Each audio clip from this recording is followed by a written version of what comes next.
Welcome back to the show that gave the color purple a whole new meaning. That's right, folks. It's the second season of the second Marvel Netflix series, a show following a hard drinking, hard boiled private investigator with superhuman abilities as she combats her dark past returning to haunt her. This woman and this show is Jessica Jones. So join us as we start investigating Jessica Jones. Yeah. All right, Dragon. So we're a little late to the party on this one. We've, of course, been trying to catch up with the Marvel Netflix stuff. And the only way to do that, folks, we decided, and honestly, if I'm being honest with you, Dragon, it's because on my end of the spectrum, there's many reasons, including time. But for my end of things, I just feel like all the stuff post Defenders, it's been good. It just hasn't really been as episodically good as some of the first phase stuff that we've gotten. Like, that's kind of the way I view these second seasons and Punisher too. Luke Cage, Jessica Jones season 2, and then Punisher season 1.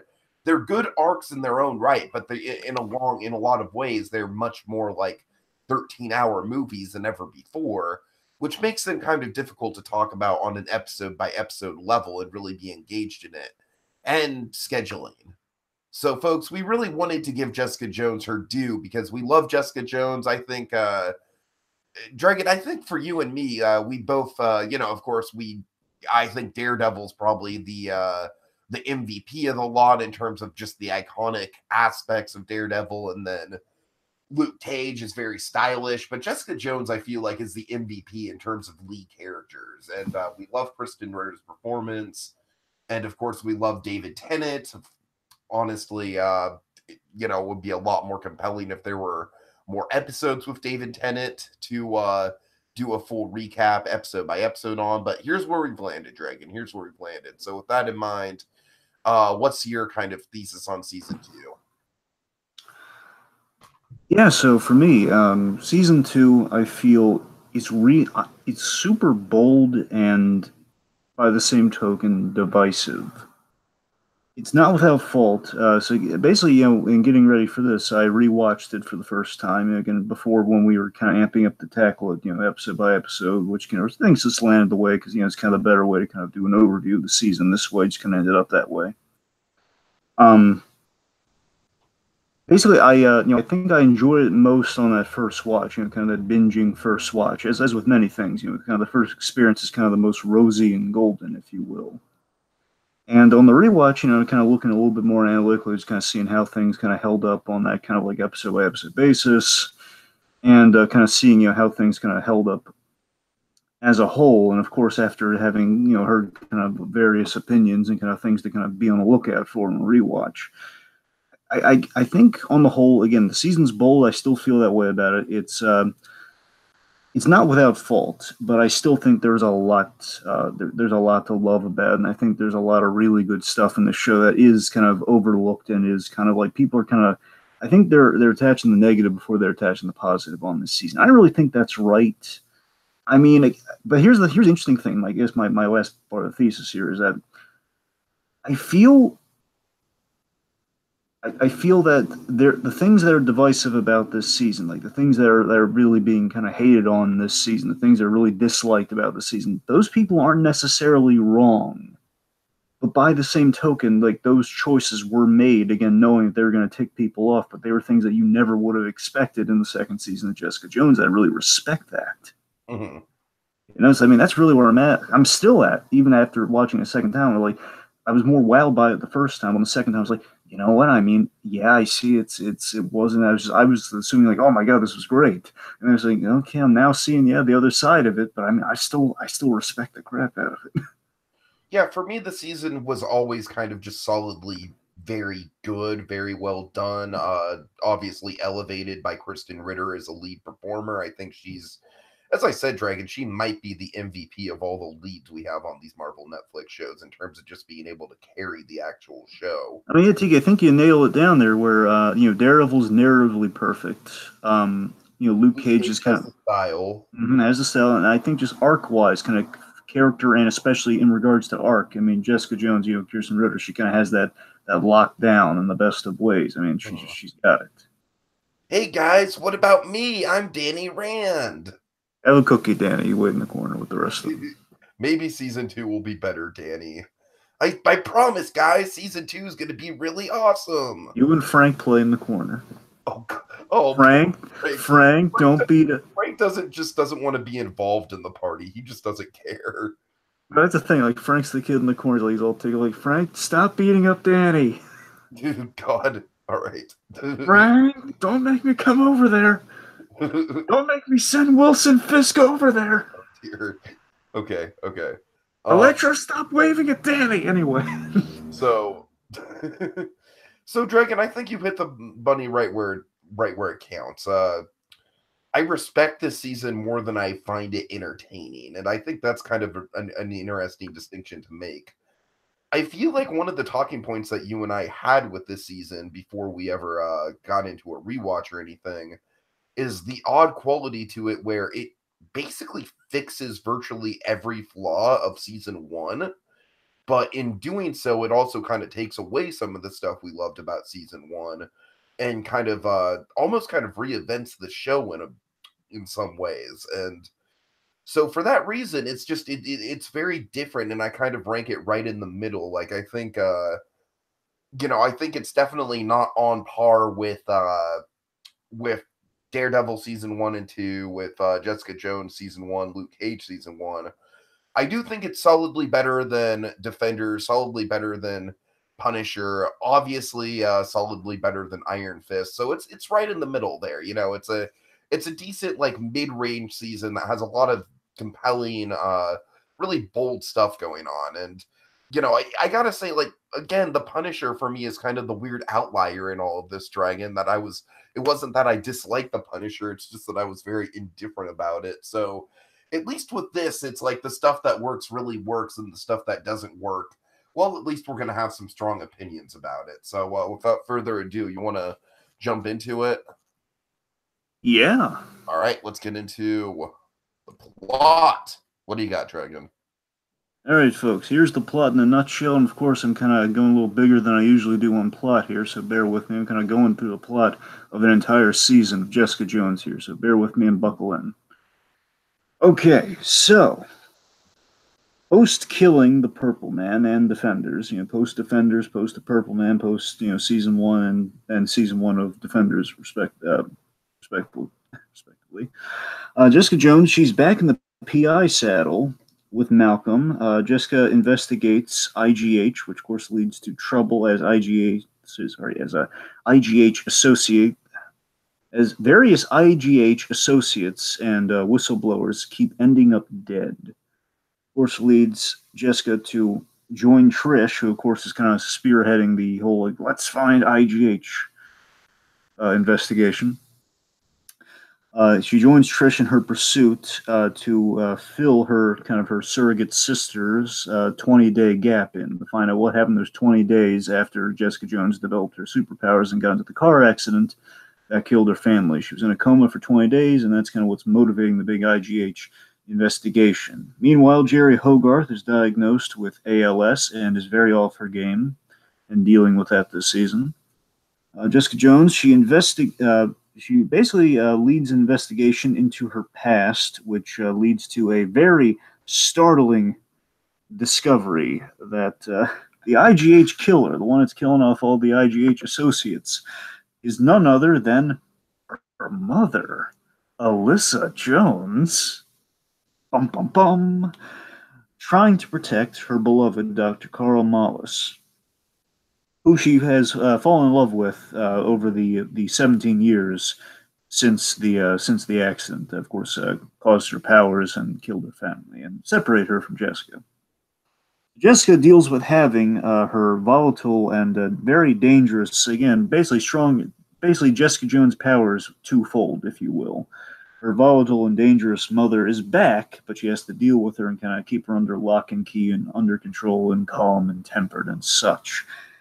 Malcolm and Trish, they get together in many ways, which kind of leads to some good stuff for them, but mostly dark stuff for them, and we'll get into that And this leads Trish on her path of trying to gain superpowers at any cost to herself and others. Jessica is forced into the big, of course, folks, major spoilers here, so again, you've been warned. Basically leads to the big culmination of the season where where Jessica is faced with either killing her mother or condemning her to the Raft prison, which of course leads to a jaw-dropping yet hopeful season ending for none other than Jessica Jones. All right, so with that, Dragon, let's break down Jessica's journey.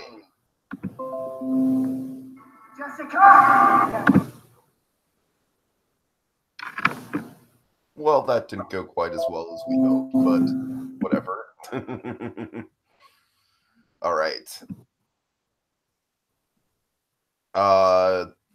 You there still? Yes, I mean, it played. I mean, it didn't go well. There was some background audio issues, but it's okay. It's okay. All right. Anyway, so yes, Jessica's journey. Of course, one of the strongest things about the show, as is per usual, is Jessica's arc in the seasons. Of course, we usually kind of tackle this kind of episode by episode. Of course, we got like a huge kind of like big kind of seasons arc for Jessica. So let's get started. All right. I'm just trying to think of what a good start is. Well, right, I guess the interesting point with this season is that it's kind of like a reluctant hero's journey for Jessica. Like, basically everyone else besides her wants her to get into the story. And Dragon, I feel like that's interesting for a couple of reasons, and it also kind of I feel like it makes the first 6 or so episodes a bit problematic because our protagonist is essentially doing stuff against her own will and doing stuff that she doesn't really want to do and she's not really interested in. But by that same logic, though, it is an interesting place to start our main character in a place of such reluctance. And it really speaks to the overall theme of the season of people using other people. Yeah, I mean, of course, there's this great thing built into the season where, if I can backtrack and kind of build to your point here for a moment, I love that the story is, Jessica, she's dealing with, her recent Purple Man trauma. Instead of, I love that she's buried the past with Kilgrave. She's buried that, but she's dealing with the present trauma of Kilgrave, of killing him, and of course living down that reputation of, hey, you're the vigilante superhero in the public eye now because you killed the guy with the mind control power. So again, I love that she's buried her past trauma of being victimized and kind of tortured and kind of held prisoner for months, but now she has this whole new bag of issues from the modern trauma. So I love that she's it's like, it's that Jessica Jones is kind of the dark kind of the gritty Charlie Brown of the Marvel universe. Nothing works out for you. She's trying to kick that football that is Kilgrave, and she's never going to be able to kick it. Come try and kick the football, Jessica. Jessica. Exactly. So she's she's trying to. I love that she's in her way. She's trying to move forward, but again, Hero, especially post season 1 and Defenders, is still she's still dealing with what that term connotates, and really until the end of the season, she hasn't really kind of come to grips with the hero thing, and even being faced with the hero thing, it's still it's always going to be a tricky area with her. She always had that what if I did become a superhero? And the minute she thought that, something terrible happened to her, and Defenders was the closest she kind of came to being a hero. And of course, then Matt Murdock, he kind of he basically pays the price for it that season, and she feels down and out about that. Mm-hmm. And what I'm getting at is, I love that she goes through all of this, and Tiki, I think you're absolutely right that she's kind of forced into things. And the reason I bring up Kilgrave is that again we play with the themes of Kilgrave. She's still being faced with new issues with Kilgrave, and the fact that she's we're facing themes of being forced and kind of people who embody kind of what Kilgrave represented to her in her past traumas. But again, in a more modern context, like she's forced into labels, into positions. Like she's in the limelight now. Again, especially again after killing Kilgrave and all the Defender stuff. She's in the limelight now more than ever, and she's being discriminated against more than she ever was before. So she's absolutely in like a more difficult position where everyone and their mother has an opinion on superheroes, and like the vigilante superhero that snapped a man's neck. And of course, having done that, and of course, as we've seen in our own kind of world commenting on fictional superheroes with neck snaps, you can imagine how it's going to be in a world where real superheroes snap necks. Oh God, right. Okay. So And so then once we get into the second half of the season with Alyssa, it really becomes kind of a roller coaster ride, Dragon. What I respect about the season so much is how, when season 1 was basically kind of like a commentary on the Me Too movement, season 2 is essentially a very dark and gritty mother-daughter tale. yes, and I love. I think we're kind of jumping ahead to some other characters, but absolutely we got to thread this through. That we do. It's very Well, I'm important. sorry. I just that's kind of the thing I'm struggling with this category, is that Jessica's story kind of bleeds into everyone else this season. So, That's true. I'm kind of Let me trying to do my best to jump around that. My bad. let's just tease it a little bit here, and we'll really get into it a little later on. There's definitely a maternal theme to this season. It's very well laid out. But in regards to Jessica, let me kind of maybe thread this through a little bit here. Is that I like that. So as I mentioned, she's trying to move forward, but and she's being discriminated against. But I love that her being forced into being kind of that, being the ultimate reluctant hero in the Netflix side of the MCU here. She's Trish is throwing her into her origin trauma. So again, Trish, for reasons we'll get into when we get to Trish is kind of throwing her origin in her face, which kind of leads her into, again, we saw her very reluctantly kind of get into the IGH investigation, where again, she's trying to bury her past. Like, she just got over Kilgrave in some form. She's still facing new traumas with that, but she just got past the old trauma. It's like, hey, remember that other thing that defined your past? Why don't you look into that? And again, again, I'm trying to dance around it, Dragon, but let's just say Trish and her arc with Jessica very much goes on to define a lot of the season, and Trish is one of the big selling points for the season for me. Absolutely, and again, Trish is a huge make or break element of this season. We'll definitely get into that. But yeah, I like that she's Tiki this season, and Jessica's arc this season felt so much. Again, I was wondering.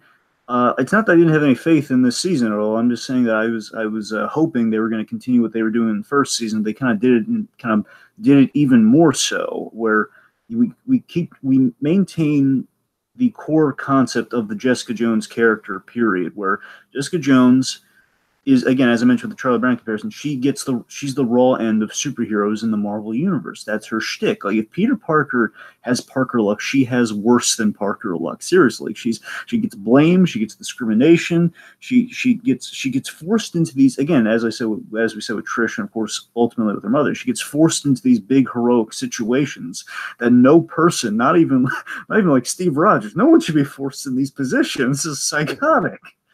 What she's going through, these really big life and death choices, which are unfair to ask of anybody, especially someone who's like really just, she doesn't want to focus on the death of her family, which is what this IGH investigation is all about. So you understand, you sympathize with her completely. And then, of course, as halfway through the season, she's thrown this giant convoluted Marvel curveball with all these ramifications. I don't mean that in a negative way, folks. I mean, I love that we take, again, a classic Marvel trope of like, okay, the character that we thought was dead now has come back, and we do that in a really great story relevant way, and we see how that affects our hero. And it's like this season amazingly has no, with the exception of a guard that we're going to get to, with the exception of one guard, really, there's no clear-cut bad guys this season. I thought that was a fascinating. And Dragon, I'm glad you mentioned that up front, because I feel like that's where a lot of the divisiveness comes from.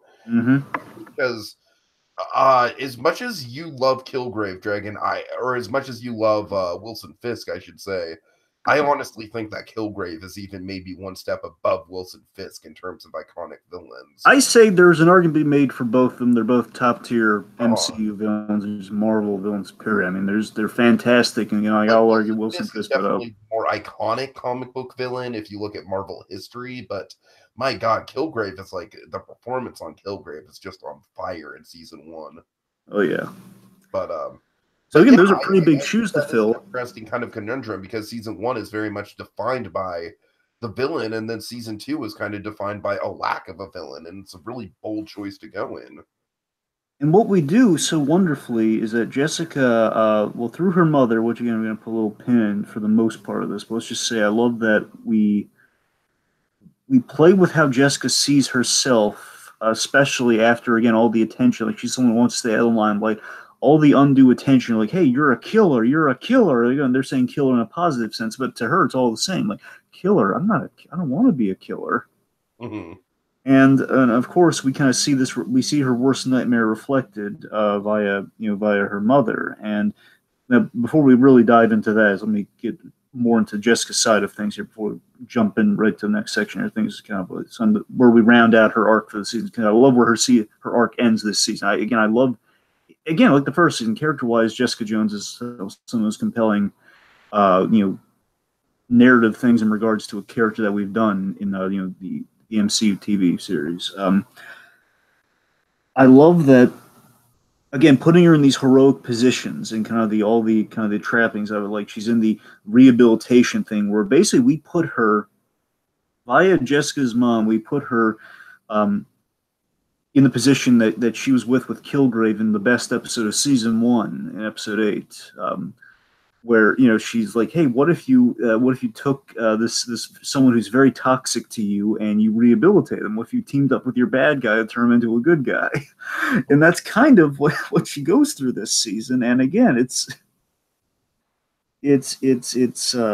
something you should ask of no person. Just Jessica can't catch a break. Like, she's forced into the identical worst thing of, like, hey, your tormentor, your big physicalized version of trauma has to follow you like a ball and chain throughout your life. And so what do you think of the, like, I think it's kind of ridiculous that, like, we could have gotten a whole season's worth of Kilgrave stuff, and instead, goddamn 13 Reasons Why does the stupid Hannah Baker ghost thing for a whole season, and we only get one episode of Kilgrave. What do you think of that, Draken? I mean, I'm not trying to directly throw shade on 13 Reasons Why. I'm just saying, like, that was unneeded, whereas it feels like Kilgrave, we could have used a lot more of it.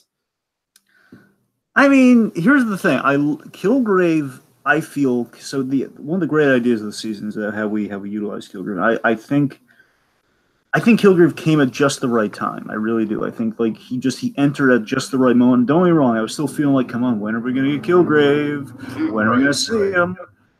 Because again, like, you're waiting for him and you're waiting for him. Of course, we still didn't get this, but I'm still, like, fingers crossed. I don't think they're ever going to do it, if I'm being honest. But I mean, I still wish they would, like, we reveal that Kilgrave is just, thanks to that serum, he's alive somewhere. He's just, like, in a wheelchair, paralyzed from the neck down. That's kind of what I'm hoping for. But imagine how creepy that would be, that he's trying to speak again so he can control people, but he just can't. Right. Oh, man. And by the end of the season, he figures out some way to do it, and that's how you get him back. Because again, he's a guy who can't really die in the comics. It's kind of a shtick. Like, you kill him, but he's the cockroach effect. That's what it is.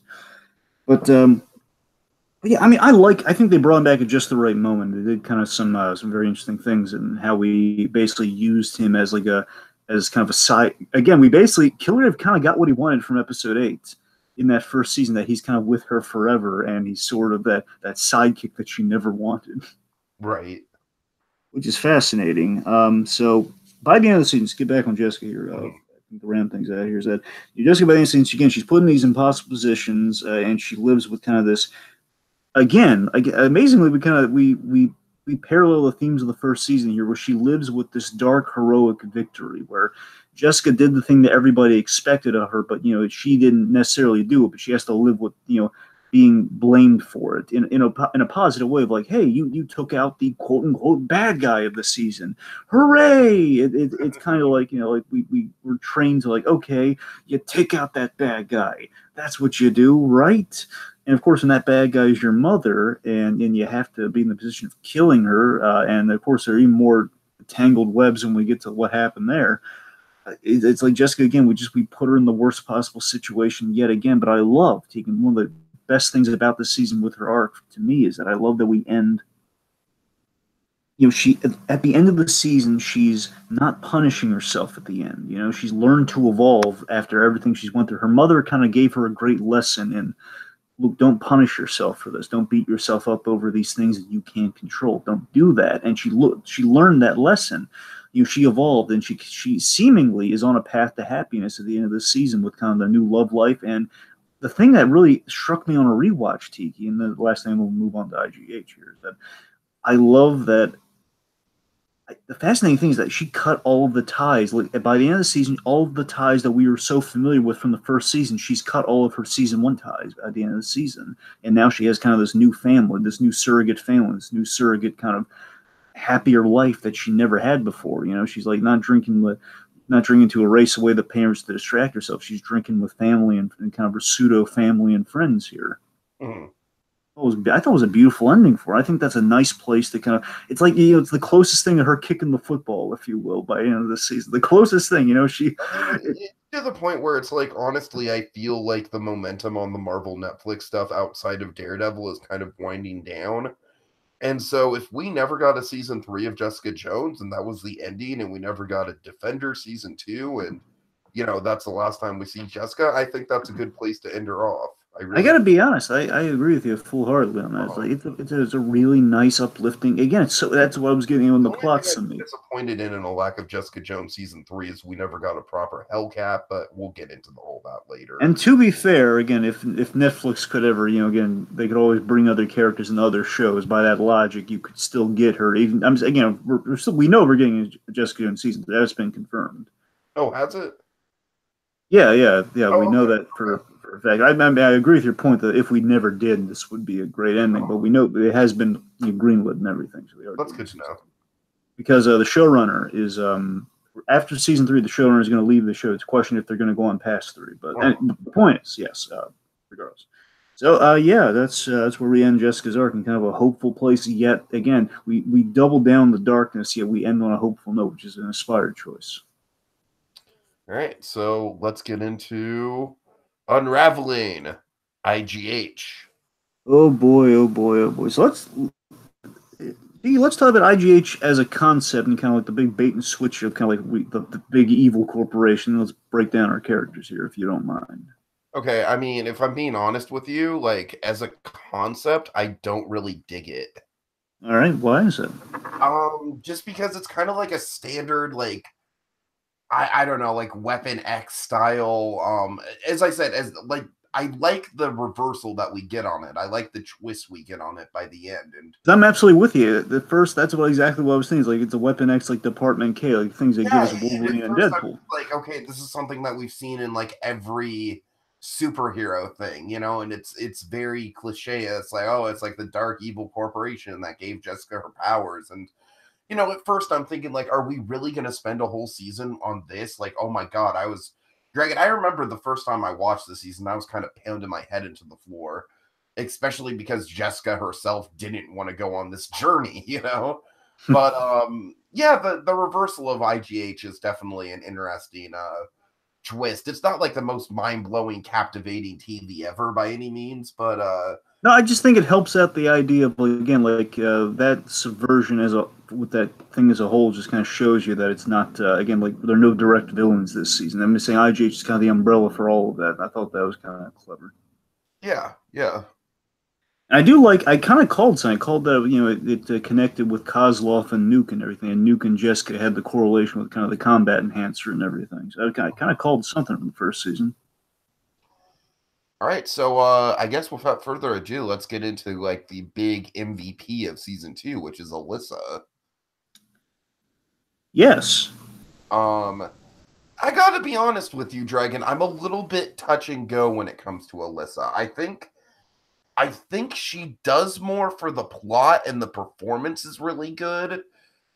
I feel like the writing on her is a little weak, because she basically just has 2 modes. She's the whole like, oh, I can control myself. I really want to have a life with my daughter. And then she's Rage Monster.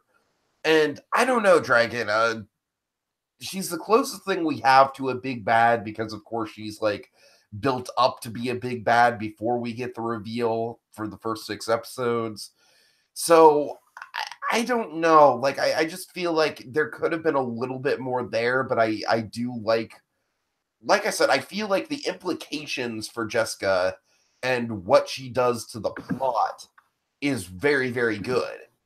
It's mostly the dialogue, I guess, is maybe a little off. I don't know. I didn't have time to squeeze in a rewatch, unfortunately, like you did. So maybe I'd have a little bit more to say in this regard. But I just remember, like, okay, it got a little repetitive because each episode in that back half, even though I do think the back half is generally better than the second or than the first half, each episode was kind of just like, Mom, you can't rage out like that. Okay, Jessica, I won't rage out like that. Raw, I'm going to rage out like that.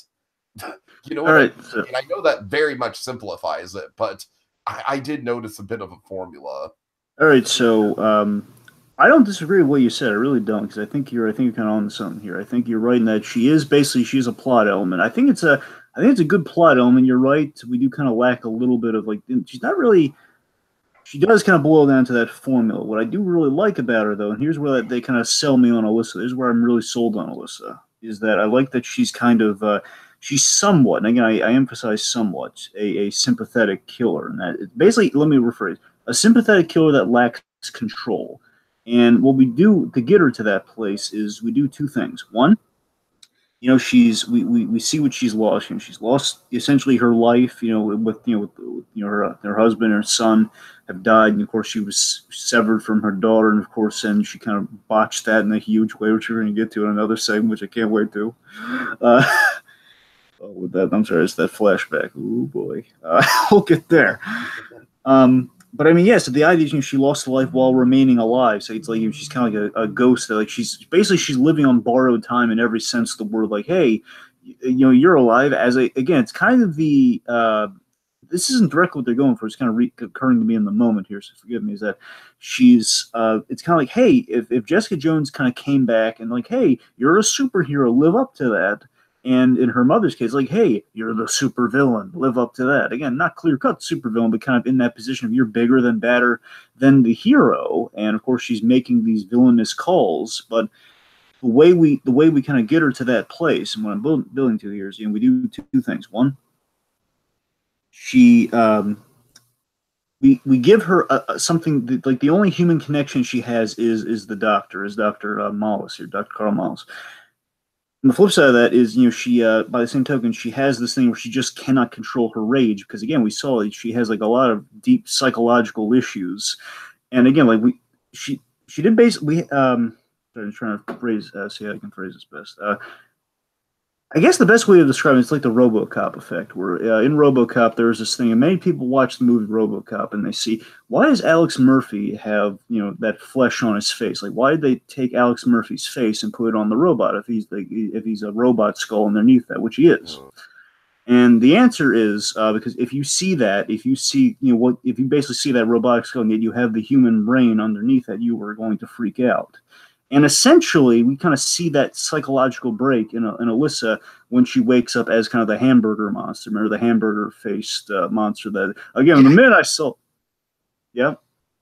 No, I'm just saying, like, yeah, I remember that. And when that happened, that reminded me of Deadpool. It's like, oh my god, they were doing Weapon X. Look at that. Like, I know it wasn't Deadpool. I'm just saying, oh my god, it's like creating monsters. What if that was the way that Deadpool got introduced into the MCU? I'm just saying again, Tiki. Before we had Deadpool, you'd be surprised. We did a lot of Deadpool concepts before Deadpool and Deadpool 2 did them, with especially the Wolverine, like the second, not Logan, the second Wolverine movie that actually had a lot of Deadpool 2 ideas in it. It's so fun and trippy now if you really look at it. All right. Anyway, my point is, the reason I bring up that RoboCop thing is that basically if you see something inhuman, you're going to kind of freak out, and she kind of saw herself and she kind of saw her daughter being dragged away from her.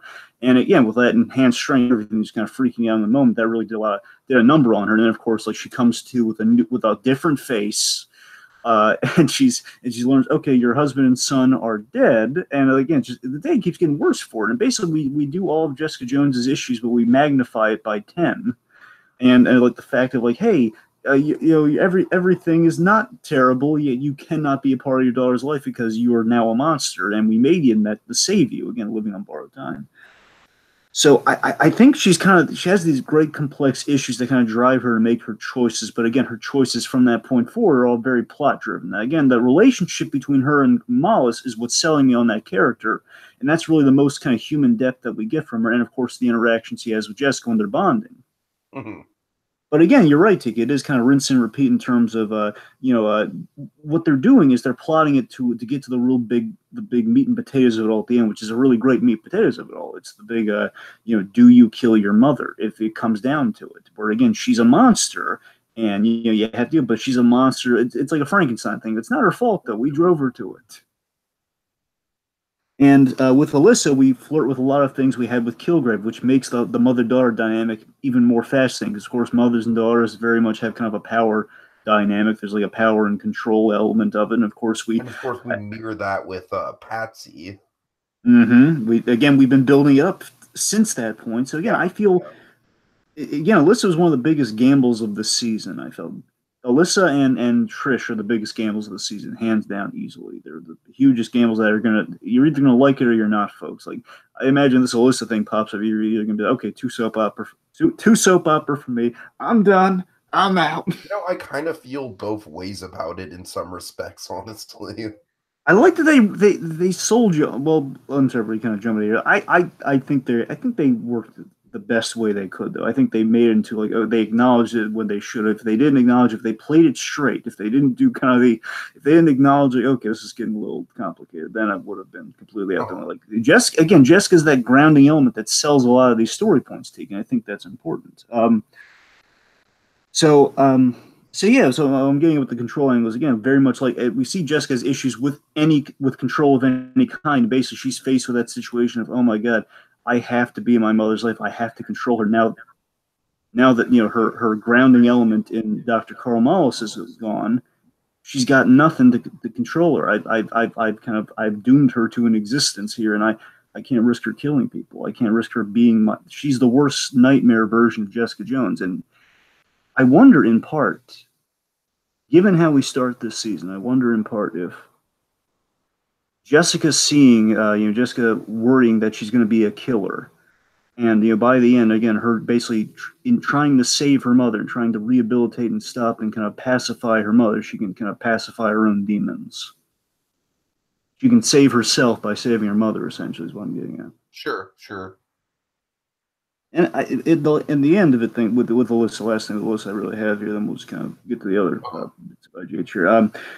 I love that she makes a sacrifice for her daughter at the end. My read on, I could be wrong here, and by all means, Steve, if you disagree with me from what you recall, by all means, just let me know here. I read it as she makes a sacrifice for her daughter, but she doesn't get to say goodbye, which is sad here. Where basically it sounds like she's willing to turn herself in. Like she doesn't want Jessica to live with the trauma of killing her mother, so it sounds like she's gonna, be imprisoned. I feel like a big part of where her storyline leaves off is the unresolved quality of it, and we'll get into that with how exactly her death goes down, because it's kind of a big deal. It's kind of something that's probably going to shape a lot of Jessica Jones season 3, but more on that later. And speaking of which, to kind of tee it up here again, it boils down to a choice for Jessica, which is really difficult. Of it's a choice that is made out of Jessica's hands. It's mom or Trish. It's like your family post the accident or your family before the accident. Right. Anyway, so let's again our other IGH elements. So let's talk about Carl Moss a little bit. How do you feel about Carl? Okay, Dragon, you're gonna hate me, but it's almost impossible to talk about this guy without talking about Lost. All right. Okay, how? Lost. Here's the thing. Lost had the Dharma Initiative, right? Which was like the shady scientist group that was on the island. And, when they were first introduced, they were like remnants of these hatches. That's where the hatch came from, was the Dharma Initiative. And we're just like, ooh, what's this big shady organization? What are they up to, right? And then at the end of the day, Dragon, the Dharma Initiative turned out to just be a bunch of fucking hippies. For the most part. Were they Dharma and Greg fans by any chance? I don't know. Wait, what? Dharma and Greg? Oh. No, Dharma is like, do you know what Dharma is? Honestly, I have no idea. It's like a I don't know. It's like a Japanese term for like goodwill or something like that. It's kind of like chi in a way. It's vaguely like karma, hence the Dharma. Yeah, right. It's vaguely like karma, exactly. Gotcha. Okay. Anyways, I assume so this is my going point being, somewhere. Dragon, every time I see this Dr. Carl Mullis guy, I just have to think of like Horace Godspeed or one of the other hippy dippy Dharma Initiative people from Lost. All right. I'm sorry. That's like basically the only thing you're going to get out of me with this guy. It's just guilty by association, I guess. Basically, hippie in a lab coat. That's all you got from me, Carl. Right. But what can I say? Because Lost did it like first, you know? And that was like the big defining trait of the Dharma Initiative was that they were like this big shadowy organization that turned out to be a bunch of hippies. So with Carl Mullis, we get literally the same plot thread. And he even looks exactly like one of the hippies from Lost. So Dragon, I don't know what to tell you. I'm too connected into this thing. All right, let me see if I can piggyback off of that. All right, so Carl, the thing I love about Carl is like Carl is in no way a bad guy. Well, he's again, you imagine he's gonna be like the big, like, okay, here's the Dr. Kilbrew from Deadpool that we never got in the movie. Essentially, here's the funny thing. He actually has a ponytail, just like he actually looks almost identical to Dr. Kilbrew from the Deadpool comics. Oh. Kilbrew has like the ponytail, the white hair, the mustache, the whole. He looks identical to him, which is kind of funny.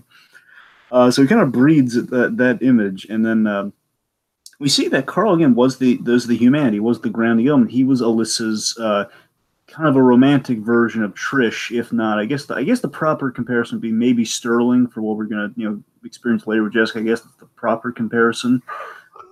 But again, kind of like the elements in her life, like Trish, that kind of keeps her stable. So the point is that the other person in her life. So, I mean, we come to learn that again, this is a guy in a rock and a hard place where again he's saving lives, but saving he's playing God. That's the thing, and folks, playing God is a complicated thing. I wouldn't recommend it. I really wouldn't. It's. Again, he's saving people's lives. He's kind of giving them a new life, but a new life with the cost of like now you have these basically giving them the Spider-Man treatment, if you will. It's like with great power comes great responsibility, and you have to make that decision. And can you contend with that? And it's a big ask that people had no consent over. But by the same token, Carl's not doing this out of like I'm going to weaponize these people. He's just doing it trying to save lives. But again, taking the choice out of people's hands. It's a dicey territory, but he's not doing it out of malice. There's almost like a John Hammond quality to Carl, almost. Vaguely, yes. And what's cool about this with Carl is I like that Carl, like Jessica, he's living with the consequence of saving people. That he's saved people, and of course, in Jessica's experience, she saved people, and of course, sometimes has ruined people's lives. Like she saved Malcolm, and of course, Kilgrave, addicted Malcolm to drugs and turned him into, he's his servant and everything. Basically, screwed Malcolm. In life, essentially. So that's a lot of Jessica. And of course, she tries to save people and defenders. They keep ending up dead. So Jessica has a really bad track record of saving people. Hope Schlotman. Yep. Go, kind of Hope off. Kind of. Just got Hope kind of killed off literally.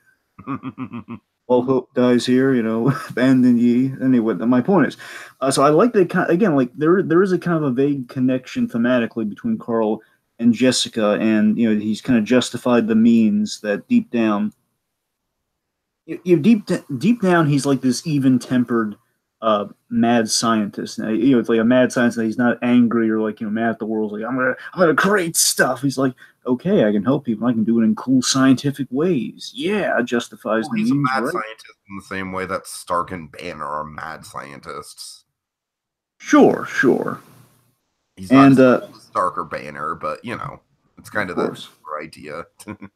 And he's willing to take. I love that here's the thing that really sells you on Carl. I like that he's willing to take the rap for everything. He's willing to go to jail. He'll suffer for it. Like he hasn't created any more people. And Trish kind of muddies that one up herself. But the point is, he's not. Carl is like he's done what he's done, and basically he closed up shop, and he left. Essentially, the idea is that Kozlov, he turned the thing to like kind of weaponize. Basically, Kozlov was one of the various scientists that worked for IGH, and he spun off and basically took all of Carl's research, and he turns it into like, hey, let's combat enhance the military. Let's fix veterans and make them kind of super powered, veterans and such. And let's do that. Basically like discount super soldiers. Essentially, that's kind of what Kozlov's plan was: discount super soldiers. Um, but yeah, man, I like that he's willing to take the rap for everything. He made an attempt to change. He's sending, Whizzer pills and everything. He's trying to amend his mistakes in every way that he can, and he's willing to do whatever it takes to protect Alyssa. Like, again, Alyssa killed all those people to protect this man. I get a sense of why she did that. And that's how these are two characters that kind of make each other better by comparison. You kind of see that it's a flawed relationship, but a flawed relationship where love is kind of the weakness for both of these people. Love was his weakness, and love is kind of ultimately what's interesting is it's almost kind of like an inverse of the Kilgrave and Jessica dynamic, where in a lot of ways it should be a captor and captives type situation, but there is actual love there. You know what I mean? There's no abuse. There's just two people that care for each other in a very odd and very kind of twisted circumstance. Absolutely, Tiki, you hit it right on the head perfectly. That's exactly what it is. It's control with it's control with consent, essentially. Like, I need someone to keep me in line. That's going to be you. And of course, Carl takes himself out of the equation to save lives, and again, to keep the science out of the wrong hands. So the guy, he died for his sins, and he was Carl was just very likable to me. I liked him. Yeah. Okay. So let's talk about to Nuke. Yeah. Here's the thing, Dragon. I didn't dislike what they did with Nuke. I just feel like it was a big, it's like when he shows up, I'm like, oh boy, it's Simpson. We're going to get a whole season of, like Jessica and Trish don't trust Simpson, but they have to work with him out of necessity. And they have like a shady past with him. Nope, dead. Yeah. I'm with you. I was like, I remember going into the season thinking, okay, I know this season's going to go. We're going to bring back Nuke, and we're going to get that first episode's like, okay, he's following Trish, but he's not going to hurt Trish. He's going to have like this whole thing, and it looks like, nope.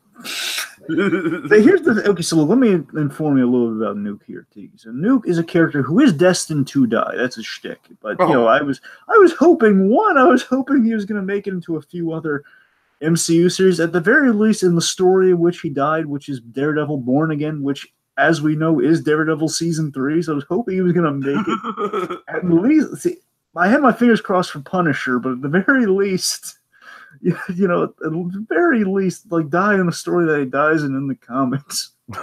With Season 3. So you understand, like, I was so convinced, like, okay, Nuke's going to make it this season. Yeah. Season 3. It's going to be great. But here's the thing. He was a solid, he was a solid red herring as far as red herrings, because, again, you put all your hopes and expectations on Nuke. You think, okay, Nuke might be kind of our bad guy with, like, our anti-hero kind of bad guy. Exactly. And from what we get, we get enough of it that I really like what we got, and I wanted a lot more of it, and I was disappointed when we didn't get more of it. So, kudos to that, for what we got. It delivered, I guess. As I said, I really like the element of, like, the the troubled past that Jessica and Trish have with him, and kind of the all right, I guess we have to work with him out of necessity. I like all that, Drake. It's just it gets taken from us so soon. Yep. One thing real quick. I love that, again, he fits into that subverting, and the reason that the thing, again, begrudgingly, I think the thing, at least it does its job. Like, I didn't want to see him die this soon. Again, character slated to die, but the point is, I like that he complemented the overall idea of IGH, where, again, it's subversion of what you think this season's going to be. What he's the first major subversion. Like, he's the first, okay, Nuke's going to be in this season. Nope. Right. And of course, like, the whole IGH is the bad guy. Not necessarily. Like, okay, just because Mom is going to be the big bad guy of the season. Well, darn it. So again, it made sense. It's like I do respect that style of writing, and it keeps us on our toes. But I think the problem with that is there's no real way to ground us in one particular thing. Yeah. All right. One last thing. This is important, though, with Nuke, real quick. is that I love, and this occurred to me on the rewatch. This blew my mind how cool this was. And I probably should have caught it on the first watch, but I was distracted by the whole they kill Nuke, all that. But my point is, I love that in killing Nuke and the way that we killed Nuke, snapping his neck, again with super strength, neck all the way around. In doing that, it parallels the death of Kilgrave, and importantly, what we do with Nuke this season, the way that Jessica's haunted by Kilgrave, and kind of again where she's dealing with issues of control this season. Trish is on the identical same. Oh, it's definitely set up for Trish. Yeah, Newt. I'm sorry, I keep calling him Newt. Nuke essentially died for Trish's story, Dragon. That's all there is to it. So at the very, I think they made the most of that choice. It was I'm not dying for your story sins, Trish. That's the thing. I love that they made at least he put her story into motion. And again, this sort of two surrogate sisters who are becoming their boyfriends essentially. That's fascinating. Yeah. Oh yeah. Okay, so that's said. All right, let's move on to Alias Alliances. Da-da-da. I'm sorry, I'm just realizing how hard that Jessica Jones theme song is to hum. All right. Anyway, at risk of sounding like the opening of Mad Men, let's talk about. Let's start with good old Tiki. Who you want to start off with? Well, I mean, I'm just gonna go by the order in which you sent it to me in the email, Dragon. So well, I was hoping you weren't gonna spell it out like that, but yeah, I was just hoping you were gonna lead us through. But yes, Trish, let's start. So let's start with Trish. Yes. So, folks, by the way we're going to break it down, traditionally in Jessica Jones, we kind of broke down like every single kind of we're kind of umbrella each character here and just like kind of cover all the stuff with each character. Kind of maybe hopefully things go a little faster with kind of the big season overview. So bear with us. So let's talk about all the Trish kind of Trish central stuff here. So Trish. Obviously, Trish the boldest choice with Trish's journey to become Hellcat. Not a villain, but definitely an antagonist by the end of the show. Certainly, like everything that Trish, she's making irresponsible choices to be responsible. Like Trish is in conflict with herself in a big way this season, and it's kind of interesting. Mm-hmm. And again, folks, I fully understand. Again, especially if there are any, I never considered until I really rewatched. I heard all the criticism after I watched it the first time. Yeah, you never thought of like all the diehard Hellcat fans were going to be really let down by this. You know what? Yeah, it's one of those things where it's like I do really, really like a lot of it. But I'm not a diehard Hellcat person, so I like the subversion of it.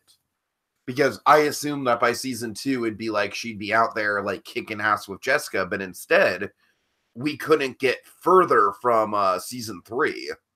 We couldn't get further from that whole idea in season 3. Like season 3, it's almost going to be, dare I say, maybe a more serious, Peter Parker, Harry Osborn type situation. Oh yeah, I think it's a perfect comparison. I didn't really think of. Yeah, I think that's absolutely what season 3 is going to be. Hopefully it'll be handled in a better way than fucking Spider-Man 3, but however, she actually did kill her mother, though. That one's gonna be a little hard to kind of navigate around. It's not the whole I didn't kill your father. It's not exactly gonna be that. It's like if Harry just had better listening skills, that movie would be a lot shorter. Okay, but yes, back so again we show let's kind of like backtrack a little here, but before we get into the whole Hellcat, Trish, I love this whole season. I love how we see more of Trish's problems, and we kind of see what leads her to make these choices that lead her to Hellcat. We explore her, we explore things that we really hinted at in the first season. I love that we really dive deep into them this season. Like she suffers a lot of the age-old problems of child stardom.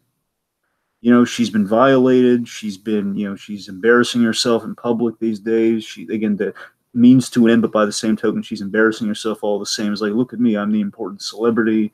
And of course, we explore her drug addiction, which is something we hinted at in the first season. Now we did a deep dive and we used that as basically, what if someone was addicted to becoming a superhero? That's kind of what we did this season. It was really interesting.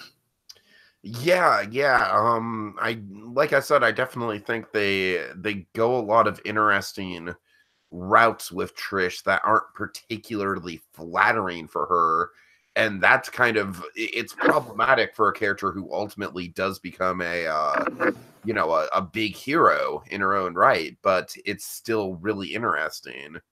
I mean, here's the reason I really liked this. I mean, I don't know if I'm alone on this, but here's the thing I really liked about the way that this went about and got us this version of Hellcat. I love that it felt true to the nature of what they're going for with the show. Like, here's the thing: if this was the Hellcat show, then this would never happen. Oh, yeah, sure. And you gotta remember, Tiki, just a little fun fact here, especially considering the way the MCU is going right now. In the comics, traditionally, Jessica Jones, she was not friends with Hellcat. The character that Trish is kind of filling in for is Carol Danvers, otherwise known as Captain Marvel. Right. Again, they never knew that Captain Marvel was going to make it to the big screen. Of course, the fact they'd be able to get it. Of the entire MCU, supposedly. Essentially, yes. So it's absolutely. So again, the fact that this is Jessica Jones's show first and foremost. I love that this speaks to the idea of Jessica Jones faces what every other superhero does, but the worst version of it. Where Jessica Jones is a version of inspiring someone, like a Captain America or a Batman, if you will. Like her version of inspiring somebody, like of Robins and sidekicks and kind of Captain America giving like an inspiring speech on the helicarrier and all that stuff. Like we don't get that here. Her version of that is she inspired someone in the most tragic version of what that could be. Of like she basically created a flaw in Trish from childhood of like, hey, you're a child star and you have this addictive behavior, and you have this mother's kind of basically as a stage mom that's kind of like pushed you on stage and pushed you into all these things and never stopped you from making these irresponsible choices. On top of all that, your savior, essentially Jessica saved her as much as she could from her abusive mother, and that painted a very unhealthy standard for Trish to live up to. It's like, hey, you're my hero, Jessica Jones. And her looking at her as a hero kind of built in this, like, I could be her. And of course, Trish is taking this to the most unhealthy level now that, again, through Simpson, through Nuke, through the whole combat enhancer. Again, this is where they really sold me on this choice to you. Again, it's depressing because it's Jessica Jones' show. And we laid out through, again, it's the behavior of a drug addict. And I love that to me, that made sense. And that tracked really well with what they were doing. Like, yeah, we laid pipe for that very lightly in the first season. Now we're kind of running water down the pipe, and it's pouring into the season 3, and I love it. Yeah, I think we've pretty much hit it right on the head with that. It very much is kind of that whole with the drug addiction plot line comes the using and abusing characters, and I feel that's where Trish's arc really kind of fires into all cylinders here, especially with Malcolm. And like I said, Dragon, I'm kind of trying to blur the lines here between talking different characters, so excuse me if I don't have a ton more to add, because I really want to get into the Malcolm side of things with Trish, and I don't really have a lot more to say. Well, if I could bring up 2 points before we dive into Malcolm, if it's all right. Yeah, sure. Okay, just 2 things I think we should hit with Trish, because one, Griffin. We got briefly. We got to talk about Griffin. She had basically this. Oh God, I completely forgot about Griffin. But yeah, he's just Dragon. The most interesting thing I can say about Griffin is I do think there is a vague like, hey, look, Jessica, there's a British charming guy who's seemingly completely harmless. And here's the thing, T. I don't think you're wrong about it, because again, we have all these themes. It's just weak sauce execution, though.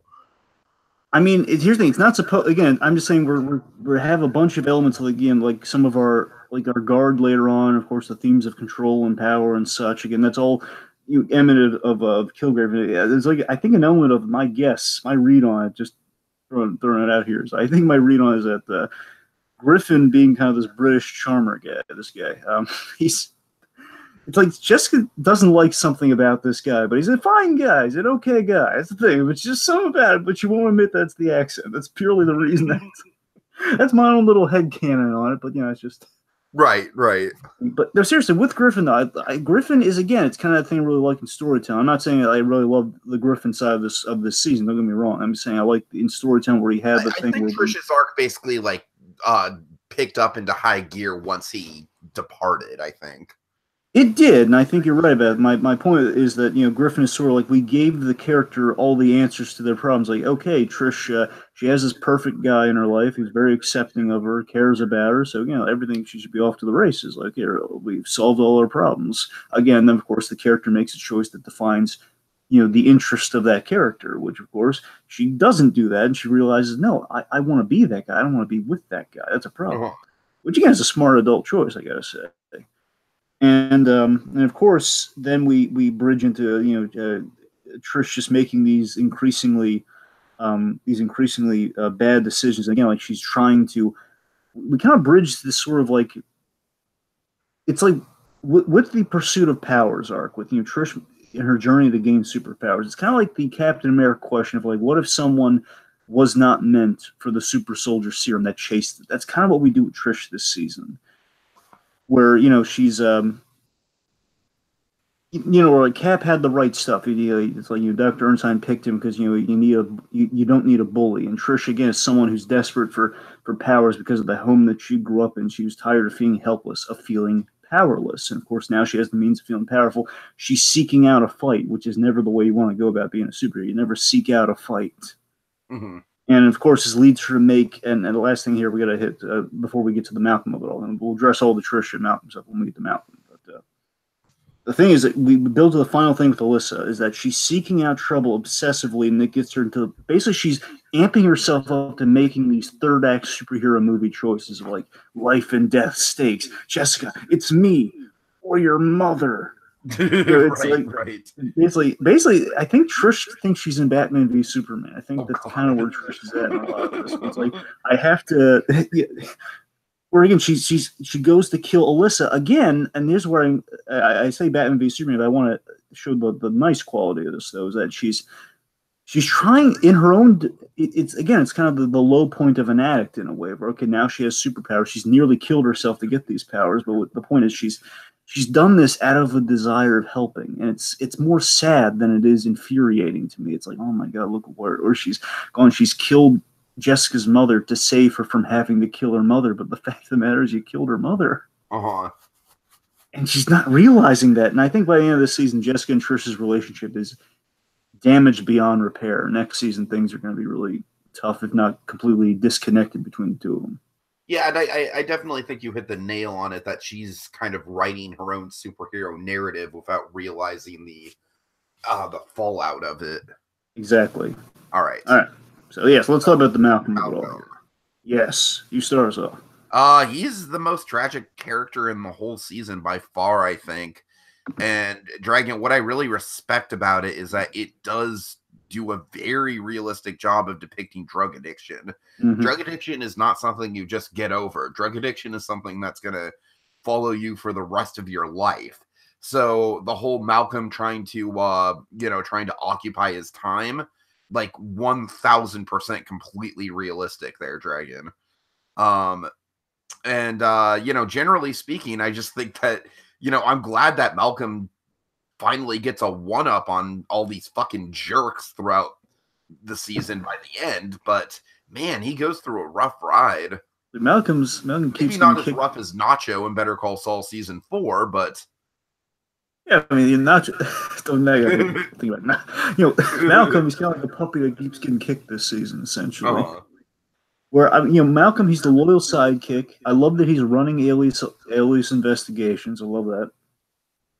He's helping people. He's just channeling his desire to help people, and he's trying to take the pro bono cases and everything. And the dark arc with Malcolm this season, the sad arc, the tragic arc, I should say, is that Malcolm, one, I love that he's the adorable thing, initially adorable thing, that he's reluctantly mentored by Jessica Jones. Rare teaching moment. Like, oh, that's adorable. That's great. Like, oh, Jessica Jones, she likes that Malcolm. Ain't that cute? Yeah. Always a little sidekick, but she'll never admit it. And of course, this leads Malcolm to become a PI, which is great character growth for him. But here's the tragedy of it all. Here is that in him becoming a PI, we see the arc, especially if you rewatch it, we see the arc of him losing his innocence as he makes more and more PI, kind of cynical, crafty PI choices in the field, like Jessica would. And that's the thing. He becomes like Jessica, but more invested. Basically, Jessica without. he has trauma, don't get me wrong, but it's Jessica without maybe all like the things that are thrust upon him. He's just dealing with his trauma and he's moving past it, but without being forced in positions, I should say.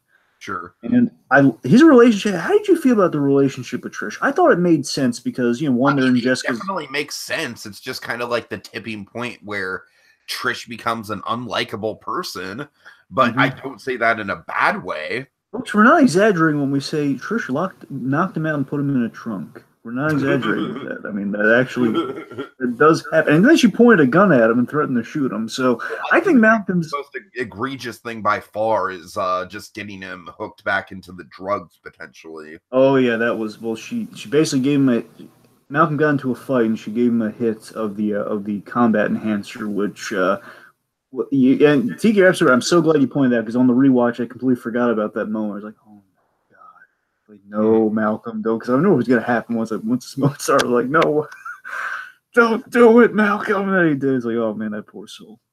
I mean, yeah, the relationship made sense. Again, these two addicts who are always kind of bound by, who are always connected via Jessica. It made sense, and of course led to that utter tragedy. And of course, here's a little kind of segue here. Malcolm does team up with a very unlikely new character in the season. Teams up with Price, which kind of leads into working with Jerry Hogarth. So again, Malcolm is yet again a magnet towards bad people, but at least he's kind of standing up for himself now. So good for Malcolm. All right, so Price, Dragon. I think it's fair to say there's Price not a lot probably the most. Price. I think it's fair to say Price is probably the most problematic element of season 2. Yeah, you're not wrong. He's I mean, I don't even necessarily think he's unentertaining. I think he's just kind of like a train wreck in terms of writing. I mean, here's the best comparison. You know what he feels like? He feels like a corporate bad guy from Iron Fist. I had a more Jessica. Here's the thing, Tiki. I'm just jealous of that right now because that's a better comparison than what I had because I had like a Jessica Jones. Based on Jessica Jones season 2, my comparison was season 1. Because of course Jessica Jones season 1's a perfect season with the exception of problem characters. That's a great season. Narratively, it's great. It just again has these 3 characters. Well, here's the thing, though. I feel like this guy is at least entertaining in a so bad it's good Ward Beecham kind of way. And I don't get that with Gretchen. Like Gretchen, I just is just generally unpleasant to be on my TV screen. Gretchen. Or I'm sorry, what's the name of the freaking redhead? You mean Inez, or do you? No, from season 1. Oh, that's what I was about to get to, Tiki. So, Robin. I'm sorry, I don't know why I say Gretchen. My bad. It's been a while. Were you thinking of Breaking Bad there, like Gretchen Schwartz? Possibly. Anyway, I'm saying with the whole corporate bad guy thing. I don't know. It doesn't. Well, here's the funny thing, because she was in the first season. Jessica Jones is that one lady wanted revenge. Remember? I'm just connecting the layers of Tiki's mind here, folks.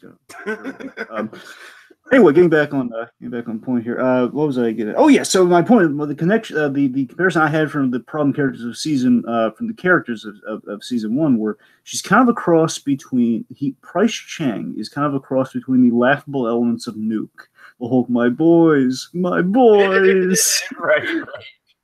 Which again is kind of like the entertaining so bad it's good kind of stuff.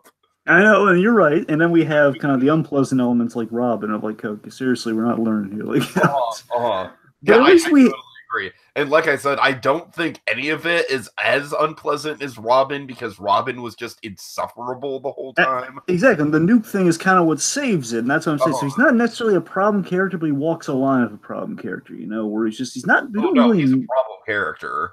I mean, I'm saying that's the thing. I'm saying he's a problem character, but he kind of walks a line of like where he's not completely like he doesn't drain the season. Yeah, completely. Yeah, exactly. So anyway, so he's the corporate sellout version of a PI. That's essentially what Price is. Of course, taking like the rant that this guy has 2 last names for a full name. Price Chang. Yep.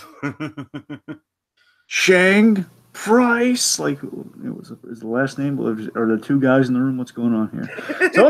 So very simply, he's a prick. He's the prick who pushes Jessica's buttons, and he's a dog with a. I feel like the ending of Malcolm's arc would be even more satisfying if it was just him teaming up with Hogarth directly, and Price wasn't the middleman. Well, that's the funny thing, T, because on a rewatch still, it really reads that Malcolm's alone, but I mean, we know that Price kind of facilitated. We know Price was somehow, I think, again, he's working for Price. I'm pretty sure, even on a rewatch, I'm convinced that Price gave him the idea, and I think that's the association that he's going to make going forward. At least they intimate that. So, but I mean, Malcolm is like he's hired directly by Jerry Hogarth, though, so I don't know. Okay.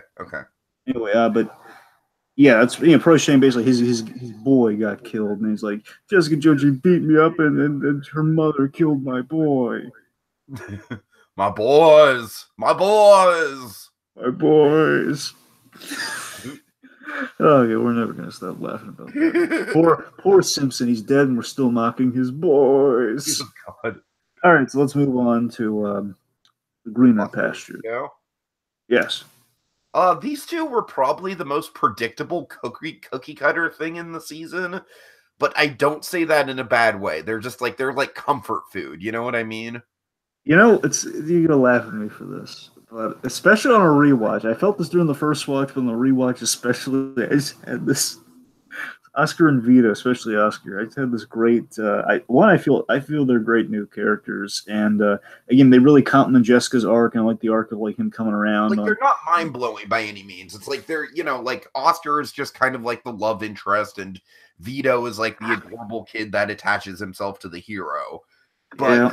It's just done in such a grounded, humanistic kind of way, and they're so pleasant, and the interactions are so pleasant, and that's what I'm saying. Provides a nice ray of light through the season, and a nice bit of levity. That's exactly it, Tiki. The embarrassing thing is like I kind of have this pleasant swell of emotions every time I saw Oscar's like, hey, it's Oscar. I mean, like I said, like the Oscar and Vito scenes, it's never like the most captivating stuff in an episode, but it's just like every time I think comfort food is the best way to put it, really. Yeah, it is. And I like that, Oscar, he's helping people through legal means that puts him at risk. Again, kind of like, with the forging documents, the passport forging, all that stuff. And again, kind of like Jessica, where, Jessica, she puts herself at risk, to help people reluctantly. And at the end, I like the actor. I believe it's J.R. Martinez. He's a really good actor. I remember from Arrow. He had like a brief, back in the good old days of Arrow, like season 2 era, he was there. And, he was good. And I just kind of recognized that actor. And again, he was in there for like half of the season. It was fine. But my point is, like, this actor, I don't know, he just breeds likability and pleasantness. And the kid was adorable. And, I don't know, the whole thing, and again, especially how they fit into Jessica's arc by the very end. They give her this alternative lifestyle, which I think is beautiful. Jessica, she just gets this. She gets the semblance of family and a normal life after the trauma that she's been through, thanks with Oscar and Vito, and it's nice. It's just really nice. Yeah, that's a perfect word. Look up "nice" in the dictionary. You're gonna see these two. And the cool thing is that they came into her world, because Jess is not really like a dating app kind of girl. She's sort of like I love that they came into her world naturally, as in the building. He's the super of the building. It made sense. Yeah, sure. All right, so again, it's like that, the super lady next door. So what Vito likes it better. It's adorable. Anyway, so we can go. I can just gush about. There was any intentional wordplay involved with the term "super" in the season? Tiki. Honestly, I'd love to think so, but I don't think it's intentional. I really think it's just they needed like a new super. I think it's like a building thing. I'd love it if that were intentional, though. But again, overall, it's every time I saw it, I was just, hey, it's Oscar. I was like, oh, that Oscar. It's Oscar Schindler. Yep. Here's the thing. I knew we were going to do that. No, we're taking a running gag out of the question. It's like, oh, that Oscar. He's all right. Okay. The boy next door. Okay. Now let's talk about Dorothy. So my God, let's just address episode 7 is fucking fantastic. I mean, I want to say most of it for top shelf stuff, but it's hard to not address it when we talk about Dorothy. Oh yeah. I don't know. I don't have a ton to say about her. I just think that we get a lot more layers to her than we got in season 1, where in season 1 she was just basically like the bitch mom, and in this she's still like kind of the the fame whore and everything like that, but it's a little bit more layered than that. It's a little bit more nuanced. Yeah, I agree with you. Where I love that one. This Dorothy and Trish parallel Jessica and Alyssa here, where they're absolutely. It's yet another way that we're paralleling Trish and Jessica's journey in terms of like the whole their boyfriends are they're kind of turning into their boyfriends. They're dealing with kind of the aftermath of who they were. But by the same token, I love that they're both trying to reconnect with their mothers in very different ways. Because at the end of the first season, we set up that Dorothy had the IGH files and she's been maintaining a relationship to serve her, to kind of use her for her own ends, and by doing so, it's like there was like some love there, but of course, ultimately realizes, okay, that Dorothy, she wants something. But yeah, we do see that when push comes to shove, and here's the fascinating yet tragic thing. Again, a lot of tragedy, folks. That's the word of the day here. It's like tragedy. The letter of the day is T for tragedy. Dorothy, she does care. When Trish is in the hospital, she does care, but by the same token, she's just, I think, now this is my read on it, and you completely disagree with it by all means. I feel that Dorothy is unaware of how crazy she is. Oh, yeah, absolutely. It's in a way that somewhat parallels Alyssa, where Alyssa, again, she's in a position where she can't quite help herself. Well, and I think Alyssa is more like she's in denial about the fact that it's impossible for her to change. Yeah. Like she's, like she thinks she still has some redemption left in her, but by the same token, it's like, no, you've kind of gone past the point of no return a long time ago. Yeah. I mean, we had that really haunting bit with Dorothy towards the end of the season where Trish literally dies on the table. She has a seizure and essentially she kind of flatlines for a moment. And like Dorothy's last line to her daughter, again, this shows me that she's completely unaware, is that like you'll do it for your fans, Patsy. Live for your fans. So it's like she grows this season. By the same token, she feeds the flames. Incidentally, she feeds the flames of Trish's worst self, which of course fuels the whole Hellcat story. Mm-hmm. So issues all around for Dorothy. There's no place like Patsy. There's no place like Patsy. So let's get into the element of the season, which I feel pacing-wise is the most similar to Punisher Season 1. Yeah. Which is Jerry and Inez. Okay, so I say Punisher Season 1 because ultimately it goes to an interesting place. It just takes forever to get there, and there's a lot of wheel spinning. There's some political on that one. All right. So here's the thing. So Jerry Hogarth.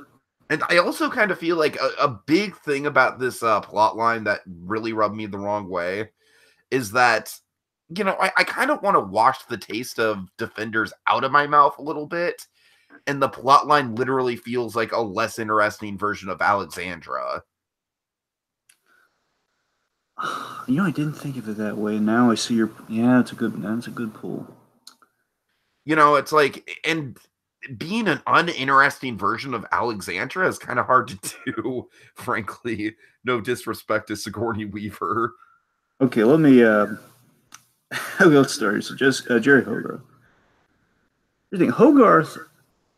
I love that character, especially I really loved her in Iron Fist. That's why she works the best in Iron Fist, ironically. And of course, the irony is that she's an Iron Fist character first and foremost. Like Claire's a Luke Cage character, and Jerry Hogarth is an Iron Fist character. And they kind of work best in their own playgrounds. But here's the thing, Jerry, even in last season, Jerry works as a character, but Jerry kind of gets stuck with these stories that just kind of are drags on the season because of problem characters or because of like a pacing issue. In this case, it's more pacing issue. The other season was problem like Wendy and Wendy. Everyone knows it's Wendy.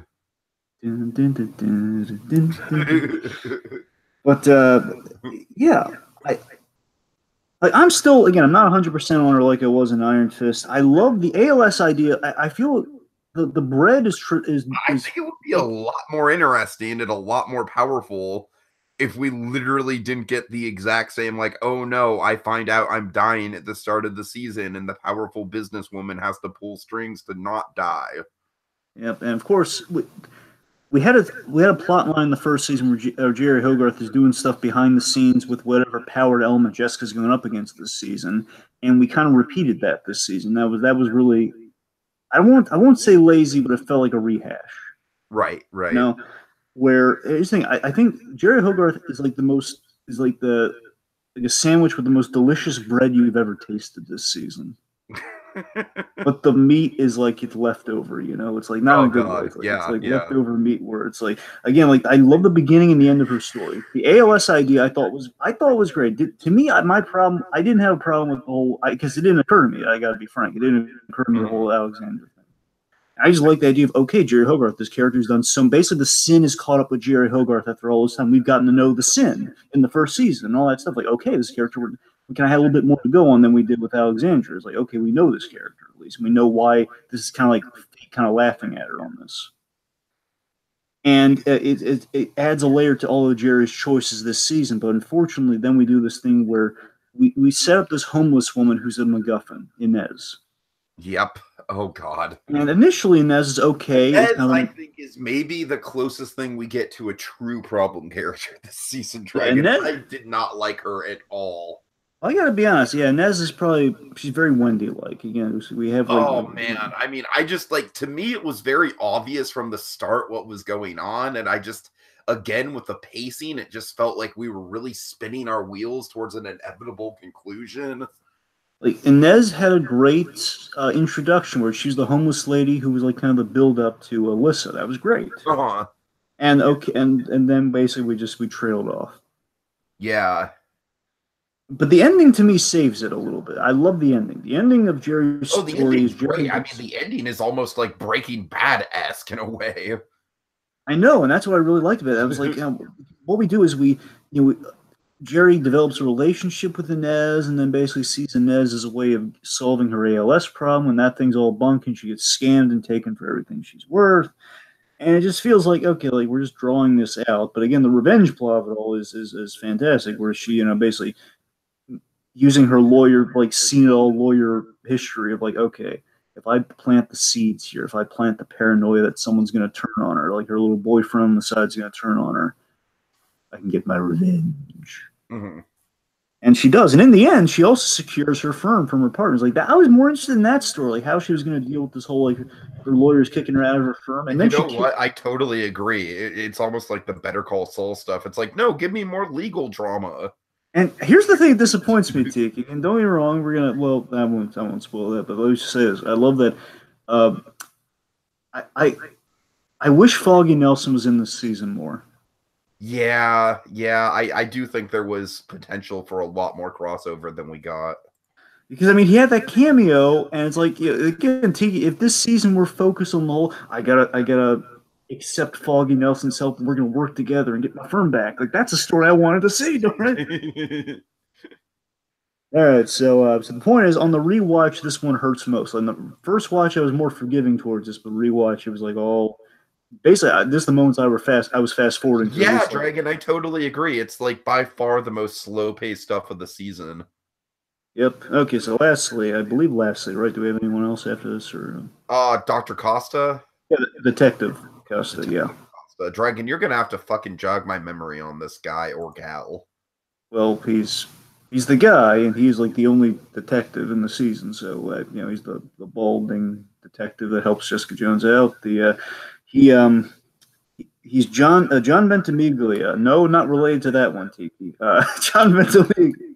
Nathan, you don't understand. He's not related to that guy. Many people recognize this actor from Sopranos and Blue Bloods. He was Dino in Blue Bloods. He's Artie Bucco, the restaurateur in Sopranos. Really good actor. I love this guy. I love that he showed up this season. What I love is that he was kind of Clemens-esque. In the first season, we had Clemens, the detective that was kind of dragged into Jessica Jones' crazy world. Here, he was the one cop on Jessica Jones's side. He was, he was on her side, like, because he remembered that big moment where, like, me and a whole bunch of other cops, we remember having our own guns pointed to our heads, and we finally stopped having nightmares once you killed that SOB. Mm-hmm. So I mean, I like that. It was kind of the closest thing Jessica Jones had to a Jim Gordon in this season for her. That was kind of nice. Yeah, I'm sorry, Dragon. This is one of those things where it's like, I feel like I'm keeping up with the conversation pretty damn well, considering I don't have a rewatch under my belt. But this is one of those things where I really don't have anything to add here. Well, I think I have a smelling salt for you here. Just follow me on this, okay? Real quick. So one, I love that the cool thing about Casa is he frames the moral choice of, like, you kill your mom, or like you turn her over. Like, that's sort of the choice that he frames, and he tries to alleviate all things. He knows it's a hard choice that she's about to make there. Like, your mother, she's too dangerous, and there's a shoot to kill order on her, and you have to accept that sort of thing. And by the end, when basically he comes across her and finds that she again, Jessica makes it look like that she shot her own mother, where of course Trish shot her, and of course led to that whole bowl of worms. And again, he tries to alleviate all of the guilt that Jessica's feeling. It had to be done, and like, Jessica doesn't go to jail or anything for killing her mother, because again, there's like a next level threat of some kind, like self defense and everything. So it was all fine in the end of the day for her. Here's the thing that's going to jog your memory, Tiki. Okay. His partner was really annoying. Detective Sunday, the partner, was always like very against Jessica's side. Like, fell out the window, got killed. Like, every time they're in the interrogation, I still got nothing on this. Well, it doesn't matter. I don't really. Sunday sucked anyway. It's fine. Detective Sunday just blew, folks. I mean, Costa was great. His partner just stunk because she was always like the opposition in the room. Like, well, I believe you, Jones. Oh wait, yeah. I think I'm kind of jogging my memory on this. Yeah, that's the one. She was the one who was always like the skeptic in the room. Like, really? Do you have to have the last word in the scene, don't you? Like, that. I don't blame the actor. I blame, like, really, this character in total is like, okay, you just want to have the last word in every scene, don't you? Of, like, optimism, negative cynicism. Oh God. Okay, well, I think we've reached the end of our alliances. All right, so let's get into the top shelf stuff. Yeah. Bartender, I'll have another. I'd like to buy around for the house. All right. All right, so let's see. So, of course, we already mentioned the bold choices and the device. The bold choices that are made throughout the season.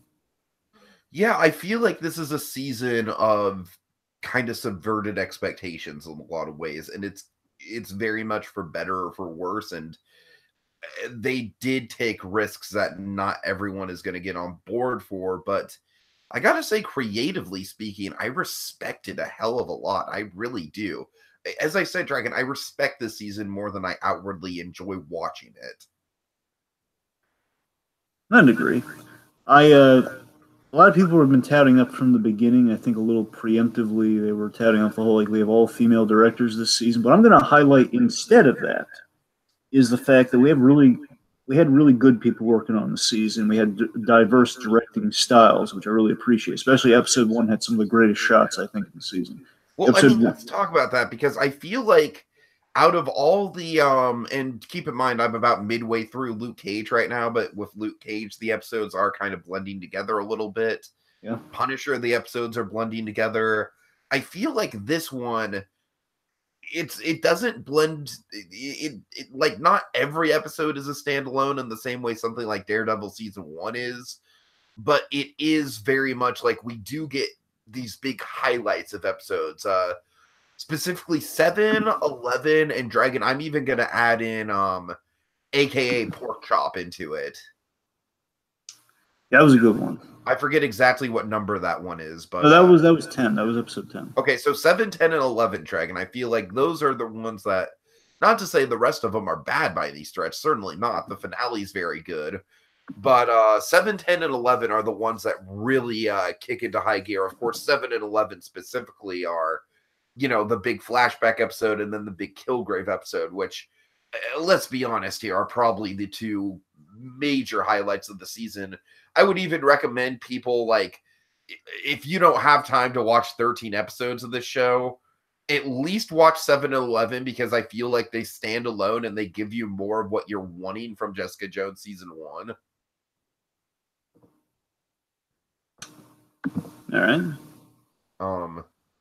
I'm sorry, do you have anything else to add about 7 and 11? Because I feel like it's kind of, the proper place to talk about them. So again, I also add episode 1 because episode 1 had the ash bit, like the ashes raining down on Jessica Jones, and like that whole that idea. And of course, episode 1 had the wizard, which was a lot of fun. Of course. I absolutely agree. The episode 7. So start from the beginning is episode 1. I Want Your Cray Cray is episode 7, and then 3 Lives and Counting. That's 11. So I Want Your Cray Cray. It's a fascinating examination of Jessica Jones's past. It's basically that's the big episode that, don't get me wrong, the season had been building to this, but I think episode 7 is just, it's the big one where 1, it's entirely from Alyssa's point of view. 2, it's kind of this great, like, the things that Jessica did not know until this point where she's being informed of through a story. And of course it has it builds to this big question of like, can you forgive me? And of course, no. And she punches her. It's like Jessica. That's a Jessica Jones episode I want to watch. We learn about her as a character, and we inform a big choice that she makes by the end. And of course, Dragon. I feel like, forgive me, all right. I won't do the infamous quote this time, but I feel like, I Want Your Cray Cray is a far better way to do the origin and kind of hit the boxes of certain things than. Fine, I will do the quote. Then Chewbacca, well, I'm not saying that every time. And what I mean by that, though, is seriously, it's like, did we ever really need to know where the leather jacket came from? No, not really. But they do it in a far more interesting way than anything in that mess of a movie.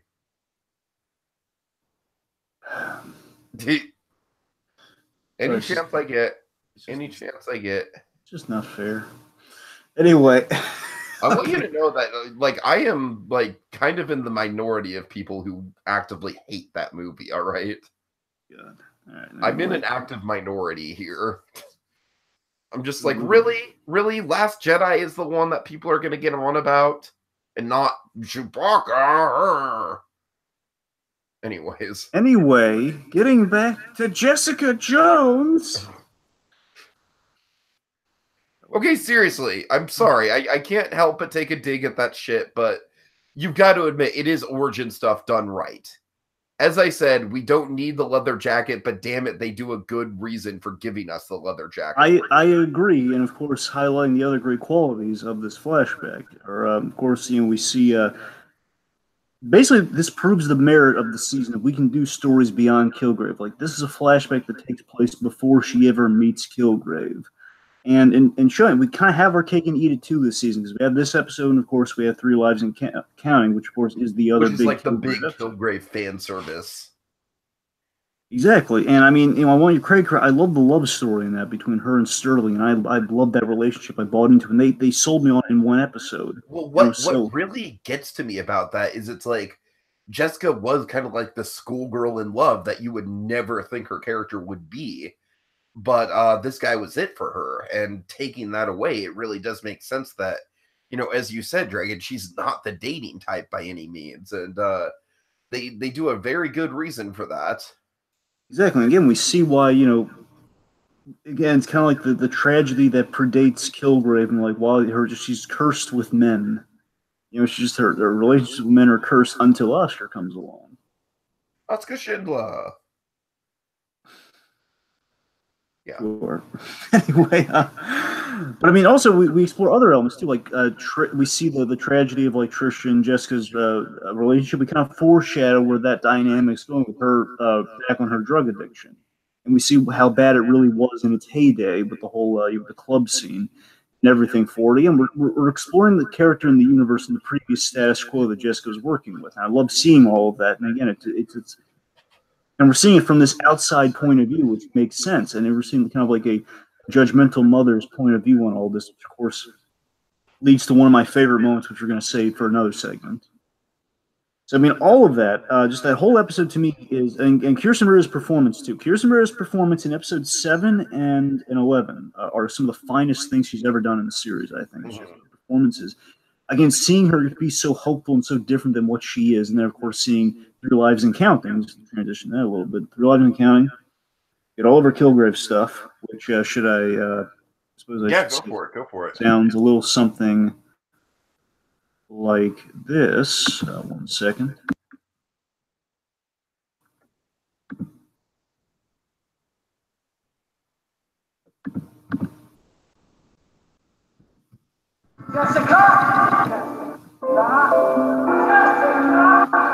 Jessica Jones. Jessica. Jessica Jones. Jessica Jones. Jessica. Jessica. Jessica. Jessica. Jesse. Jesse. Jessica. Jessica. Jessica. Jessica. Jessica. Jessica. Jessica. Jessica. Jessica.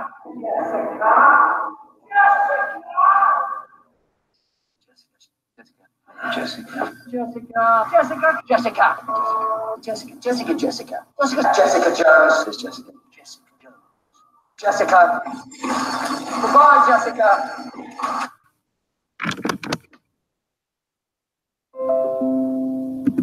It's a lot of Jessica. Well, something like that. Right. Oh yeah. My favorite part stuff, of episode 11 is just how much they play around with it. You know, how there's a... I'm sorry, let me go back to the rune image for a second just to illustrate my example. You know, how there's like multiple different Kilgraves, you know, and it's just like... It's basically one of those things where it's like, all right, you waited 10 episodes until Kilgrave, but my God, we're going to give you Kilgrave. We're going to give you more Kilgrave than you can handle. My favorite element of all that Kilgrave stuff is that it's in her head and it's her bouncing her own thoughts off of each other, which of course gets us to a place where like she's doing an investigation with Kilgrave, and Kilgrave is like analyzing the scene and basically sardonically walking her through the crime scene essentially, or walking her through the through the PI scene, if you will. Mm-hmm. So again, as you said, Dragon, I think Kilgrave does show up at the perfect point, at the point where she's really triggered by the whole like murderer side of her personality, you know what I mean? And I do very much think that it was the perfect amount of Kilgrave. Now, if I were...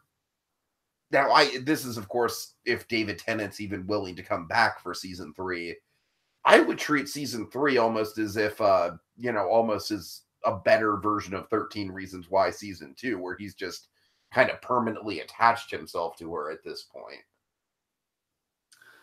Well, I love that acceptance that she has with Kilgrave. She makes peace with herself, and that she doesn't view herself as a monster. But Kilgrave says, "Well, I'll be here if you need me." Mm-hmm.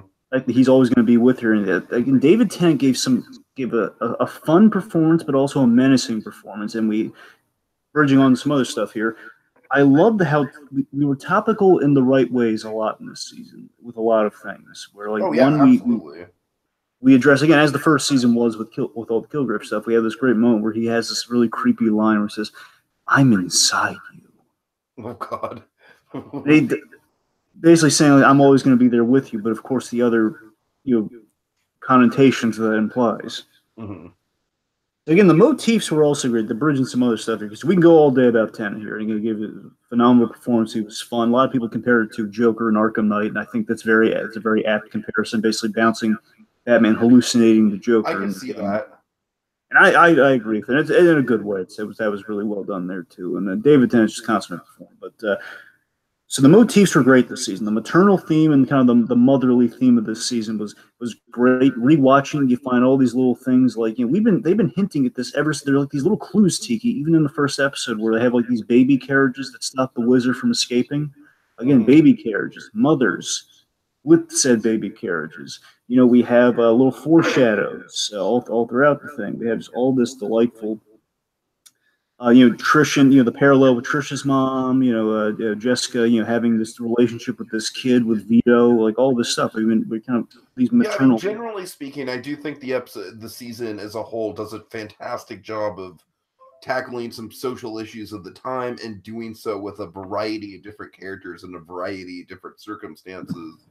And because of that, Dragon, I do truly feel like Jessica Jones is kind of the great topical show of the Marvel Netflix canon.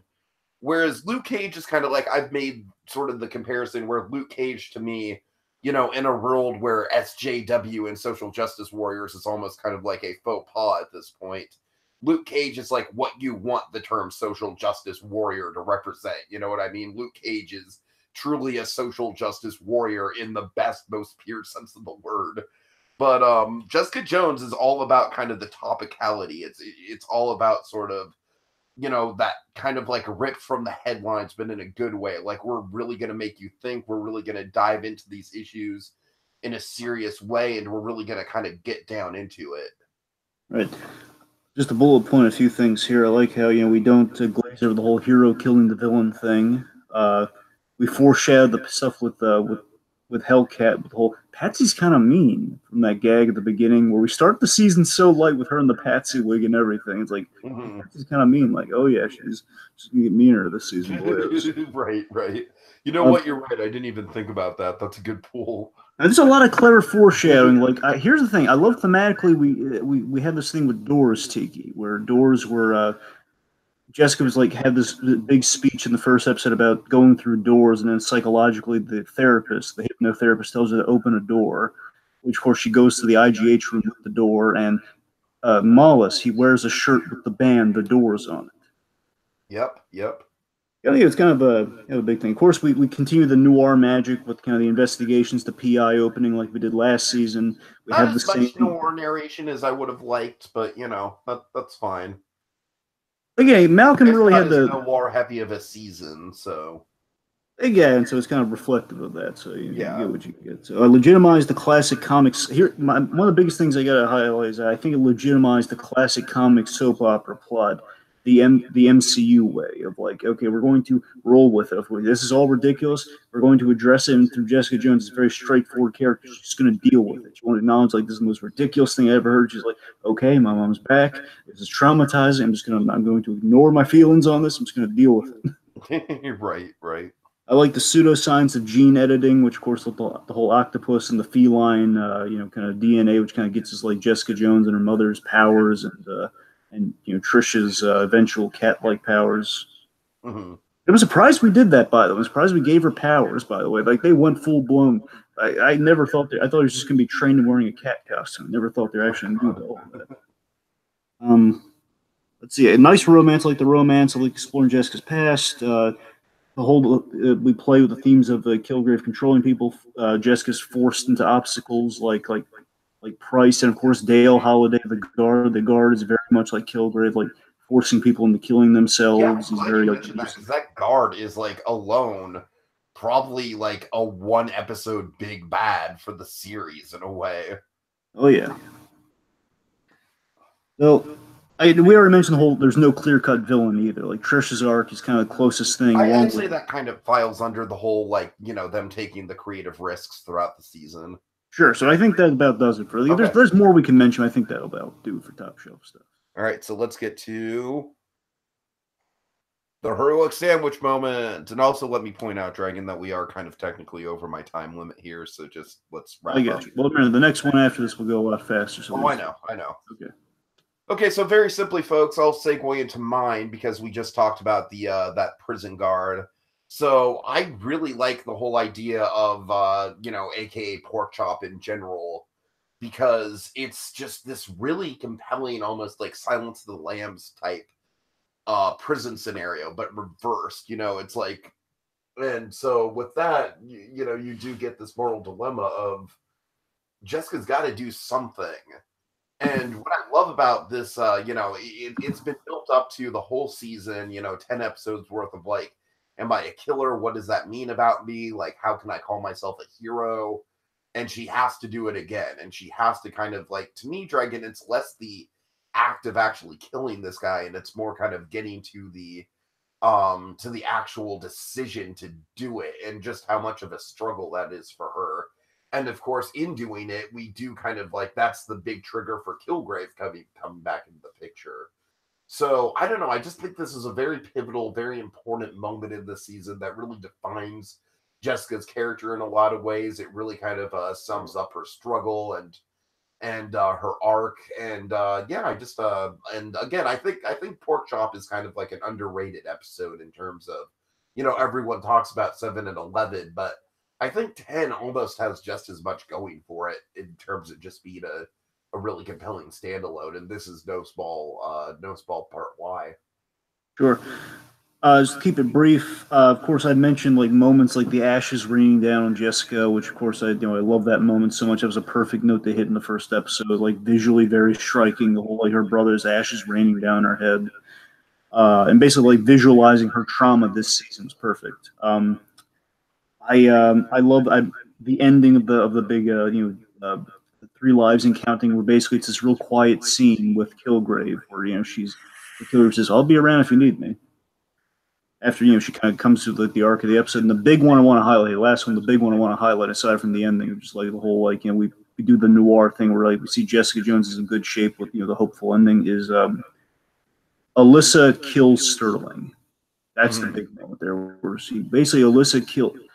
I like to think Sterling meant what he said, that he was just basically saying something to get out of a bad situation, but we don't know. And that's the fact of the matter. We don't know. Alyssa kills Sterling, making her maternal instinct kind of kicks in there. She thinks this guy's, after she bonded with Jessica, after Jessica was about to buy her a drink and things were going to go so swimmingly, Alyssa, again, like the cosmic.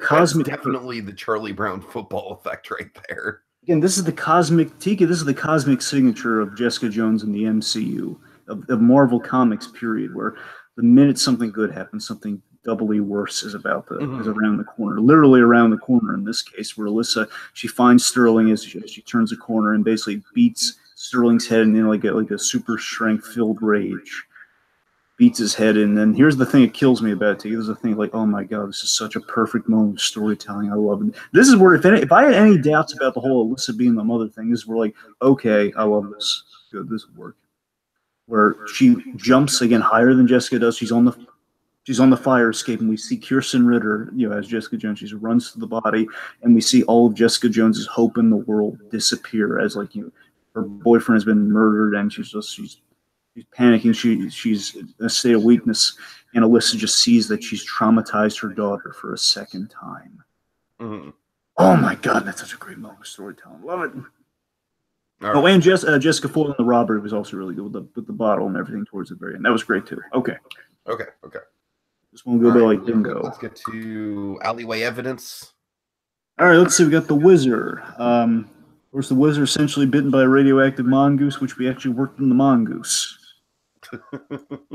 So we had a lot of Spider-Man references this season. With great power comes great responsibility. If you say that, by the way, Dragon, it still kind of pisses me off that this show said that line before fucking Spider-Man himself. Twice.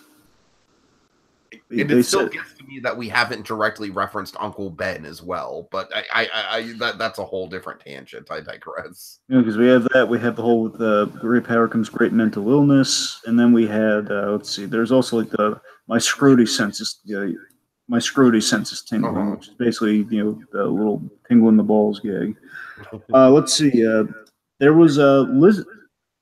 There was a mention of lizard people, which might be a Skrulls reference, which of course connects to Captain Marvel. So again, it's all relative here, folks. Let's see. The Raft. The Raft is a big one. The Raft was the prison that we saw in Civil War. That basically that's where they want to send Jessica's mom the whole season. Sure. Most likely, this season is set after Civil War. Most likely, by the way. Speaking of which, there's Captain America. We have a number of great Captain America references, which I really appreciated during this season. The fact that we have the Captain America action figure that Vito played with. It was his prized possession. I like this kid, man. He's asking questions about do you know Captain America? And he's missing his shield, just like in Infinity War, and has a new one that works with a magnet, which we saw in Age of Ultron. Basically the magnet-controlled shield. Turk Barrett was in this season. Turk Barrett, Jerry Hogarth getting her gun. Yeah, I like how Hogarth is the one that interacts with Turk. And I love that he trades subversion. And it's so cool that Turk Barrett, he doesn't charge her. It's like, okay, next time I'm in a jam, you're my lawyer. Foggy Nelson, he had a cameo. Speaking of cameos, Again, Stan he Lee should have came had a back. little more, but you know, it was nice to see him. We had Stan Lee. Stan Lee is actually he plays the same character in all the Netflix shows. He plays Irving Forbush, who was he's a cop, he's a Marine, he's he's a lawyer too. In this case, Oh God. he's on the bus. He's on the bus poster on the back of the I Uh-huh. think on the back of the bus at when they're trying to save Vito. We have the origin of Jessica's jacket. We mentioned her last name from the comics, which was Campbell, which would made her mother's maiden name and her middle name. The origin of Alias Alliances was going to be the nightclub that Sterling was going to start. Alias, that's nice. The origin of the PI job. Let's see. Trish was in the Patsy costume we've been talking up for so long. We saw her full grown in the Patsy costume and wig. Mm-hmm. Her big, the Cray Cray song, which they had built up and revealed. Let me see if there's any important ones here. Jerry Hogarth keeps Rand as a client. Danny Rand keeps the Rand Company as a client. The Jessica Jones family was heading to Florida, which implies Disneyland. Which implies Disney World, like the comics. Like Disneyland, sir. I know. I misspoke for him. I'm going fast Those are here. two Forgive me. completely different things. I'm aware. All right, I'm sorry. The point is they're going to Florida, which implies Disney World. Let's see. Trish is set up as Hellcat for next season. Oscars movie Dragon. I remember the Teacher's Pet movie. And you remember how the whole plot of that was a road trip to Florida? Yes, I do. Yeah. Just that was my headcanon, was that they were going to Disney World there too. Okay.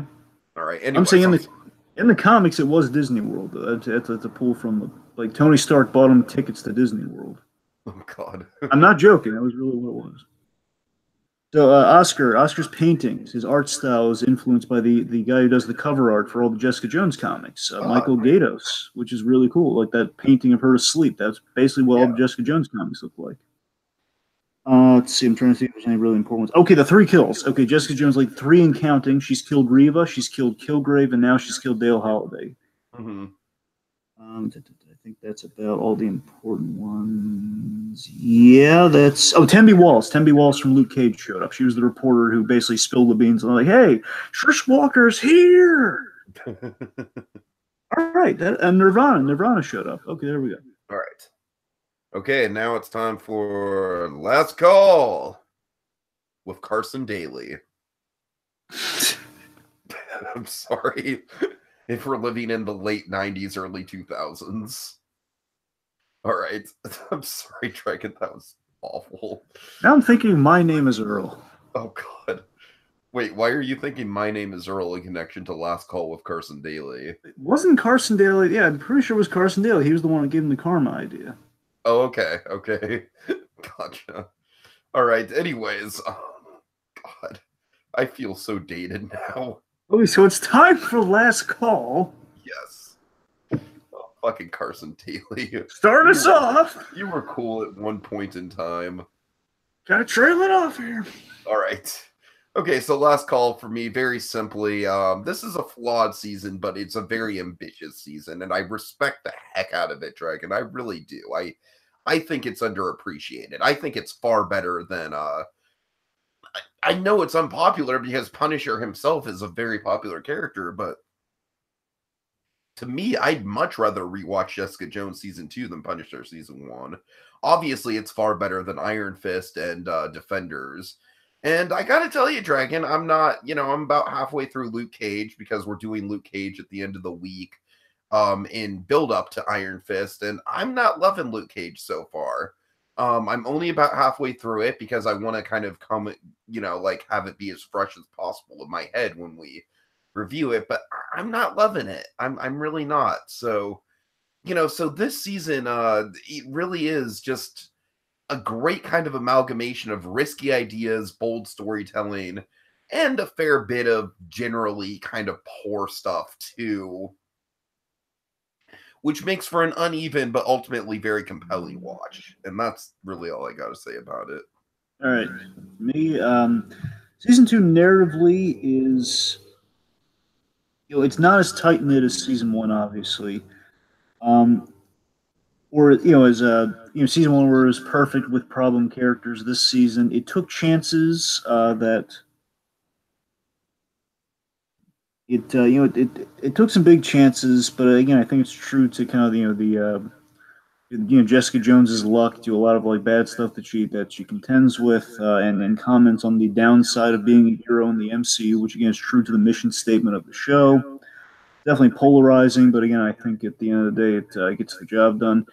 It's either you're either going to love it or hate it this season, and you're not wrong for feeling that way, because again, they took some big chances. I like it. I don't know if anyone else would, but the season kept you guessing and kept you surprised at the cost of killing off potential and characters like Nuke. You kind of kill off a few, and you kind of like, okay, well now Hellcat's going to have kind of a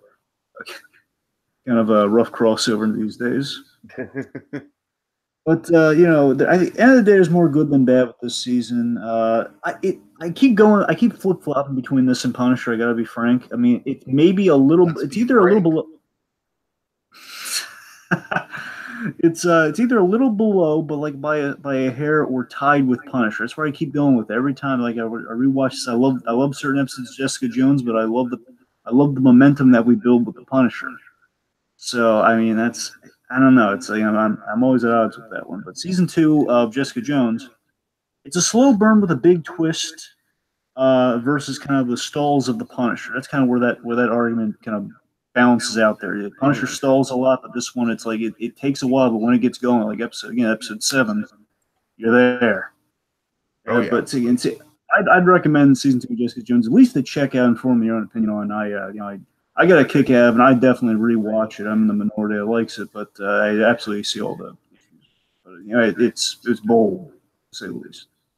Okay, folks, and we're almost done. We're almost caught up. The only other thing we have to do is Luke Cage season 2, which is still a mystery to me a little bit, and I do definitely like certain elements of it. But once again, Dragon, I feel the pacing is off, so we'll break that all down.